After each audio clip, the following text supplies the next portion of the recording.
Un exercice que je te donne si tu veux commencer à travailler sur ton développement personnel et pour t'aider à mieux te comprendre. Déjà, je vais te demander d'identifier un comportement problème ou un symptôme que tu aimerais travailler. Disons que moi, je viens te voir, toi, mon psy, pour t'aider à travailler sur ma phobie de la voiture. Est-ce que tu sais ce que j'ai? Eh ben non.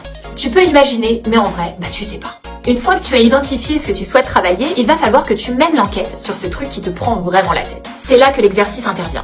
Je vais te demander de prendre un carnet et d'y faire un tableau de 4 colonnes. Nous effectuons un SORC. Dans la première colonne, tu inscris un S, la deuxième un O, la troisième un R et la quatrième un C. Dans la première colonne, tu vas noter toutes les situations dans lesquelles ton comportement problème apparaît. Je reviens sur mon exemple de phobie de la voiture. Eh bien, dans l'un de mes tableaux, il y aurait vendredi matin, je vais au travail, je monte dans ma voiture et j'allume le contact. La deuxième colonne, c'est l'organisme. Qu'est-ce qu'il se passe en toi? Tu subdivises la colonne en deux. Dans la première sous-colonne, tu notes ce qu'il se passe dans ton corps.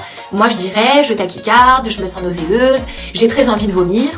Et dans la deuxième sous-colonne, tu notes la tête, c'est-à-dire toutes tes pensées. Par exemple, je me dirais, je vais jamais y arriver, je vais vomir, je vais me vomir dessus, je vais causer plein d'accidents. Dans la troisième colonne, ce sont les réponses ou les réactions que tu choisis d'avoir au vu de ce que la situation provoque en toi.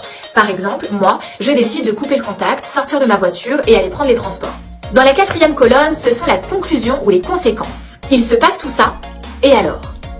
Et alors pour moi, je suis arrivée avec 30 minutes de retard au travail, je dois récupérer mon retard, du coup le soir j'arrive 1 heure en retard, je me prends la tête avec mon mec qui me crie dessus très fort et qui me dit que je suis vraiment une bonne à rien. Tu as donc mené ton enquête et de là on a pu ressortir 3 choses hyper importantes.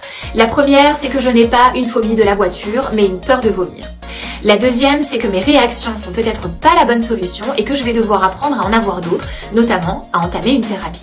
Et la troisième, c'est que mon conjoint prend une position qui est loin d'être bien traitante et je vais devoir travailler sur mon couple et sur mon affirmation de moi-même.